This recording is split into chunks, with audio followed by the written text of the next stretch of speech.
Look, I'm hearing a lot of stuff about ICP, basically 10xing, 100x, whatever in this bull run. And I'm here to tell you that ICP will absolutely not 10x in this bull run. I know for some of you that's kind of hard to hear. Obviously, you've believe in this project a lot, and honestly so do I think it's an amazing project and it has a lot of potential, but to believe that it's going to 10x in this bull run could actually get you very hurt. You could actually end up losing a lot of money because you will be the one that's holding the bag when everything comes down, ultimately when this bull market ends. And I know we're talking about bull market when everything's sort of down at the moment and trading sideways, but actually if you look at ICP, it's not actually doing too badly. Like, it came down a little bit. I mean, relatively speaking, it's still doing very well. I know if you've been holding back here, it kind of doesn't really make a lot of difference.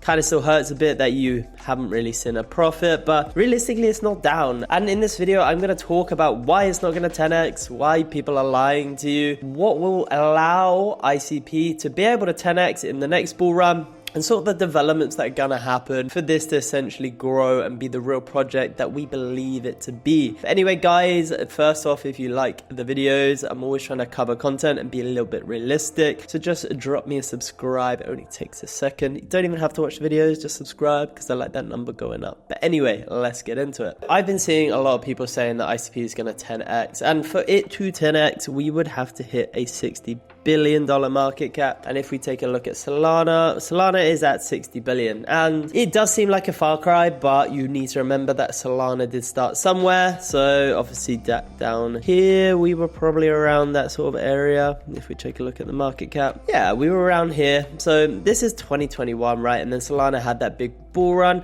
and the main reason it did is because everyone was trading NFTs and they were kind of sad about the transactions fees on Ethereum because they were absolutely ridiculous and you were spending hundreds of dollars just to mint this NFT. And this was the first real case that people were trading something through using crypto. I know there's all these dApps and other things out there, but realistically a lot of them really aren't doing a lot. Obviously Render, you can use that software and trade in their token, but a lot of these projects are still very much in their infancy. So this bull run for ICP is very premature. When you have this huge ambitious goal of basically taking over the internet, creating your own internet, so it's going to take a lot of time for ICP to get essentially where it needs to be, and all the dApps on ICP are still again very much in their infancy. But let's just come back to the Salana thing just for a moment. So why is Salana rallying to 60-70 billion dollar market cap?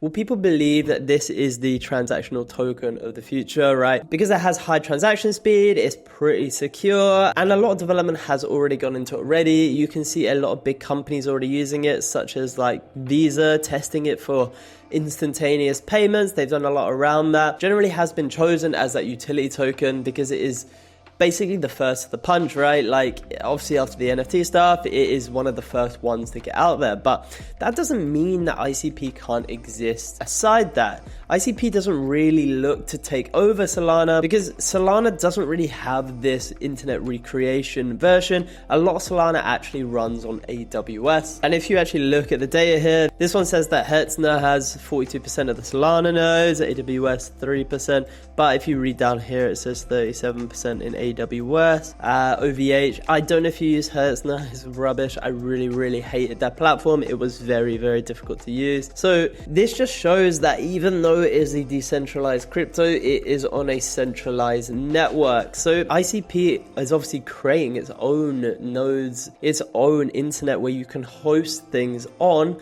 so it can essentially host itself, host its own dApps, host everything like that, which in a sense is a huge game changer. And as we look now, the government is basically trying to regulate crypto. Also, they're trying to get access to people's crypto wallets, also make everything non-anonymous, so now you can't have a crypto wallet there, the government doesn't know what you have in it, etc. So the government's trying to impose more control on crypto, so people are going to turn to more decentralized things, which ICP really stands in that light, where we can have a decentralized internet. Imagine we could have dApps on there which were exchanges, etc., that nobody could really shut down, that you didn't even have to have KYC, you didn't have to have any of this stuff, that we can move back to the decentralized crypto that crypto was pretty much intended for in the first place, where these big companies, big governments can't have control over it, because at the moment pretty much every other chain is dependent on that. But you ask, where am I going with this? Because you said that ICP can't 10x and now you're telling me about hosting nodes and whatnot. My point is, things that make a crypto project pump are basically the marketing, also kind of being in the right place at the right time. You look at Render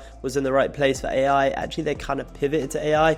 Initially, they were just 3D rendering, but they saw this AI boom, they pivoted into that. And you can see ICP is actually trying to pivot into that a lot and just capture it, but they're not really localized enough to capture that. So essentially, we need that push to a decentralized internet, which will come as more control is put on crypto. So more and more things will start to look to that decentralized side, as well as these other platforms start to build their own dApps. For example, the Salana dApps, there's potential that these could be hosted on the decentralized ICP network, which would actually boost ICP in that light. So the two kind of things that need to happen for a project to go well is obviously marketing as well as adoption. So we're still very early in adoption. We don't have a lot of adoption yet. We have a lot of infrastructure in place. A lot of development is going on. If you watch my previous videos on ICP, I talk about how much development is actually happening on chain, which is insane. But when you're trying to build so many different things and go down different avenues, it actually takes a long while to get there.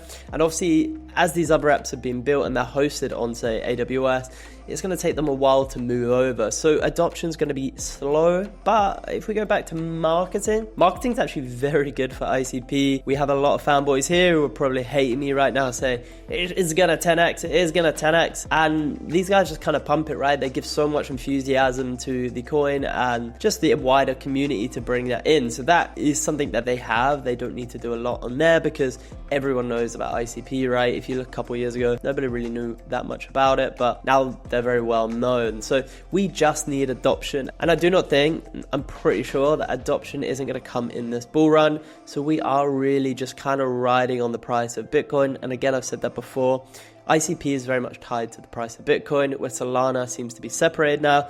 If we look before, Salana had this huge rally where Bitcoin and everything else hadn't really been doing anything at this point. So it's just kind of separated from that because of the sheer utility of it. So we need to see that adoption of ICP to get to those 10x, to get to where we need to see more DeFi being hosted onto ICP, which is going to happen. Again, it just takes time, but it's not going to happen in this bull run. So anyone telling you that it's going to 10x, please do not believe them. You will be left holding the bag. Now, where do I think it's going to go? I don't think we're going to go any higher than $50 this bull run. Obviously, it seems to be very slow to be even pulling up there, but we did have a lot of push here. And this is something I actually predicted. You can see my video on ICP is next to run. I actually spoke of that it was next to run. Didn't expect it to fall back down, but it did run nonetheless. I was right.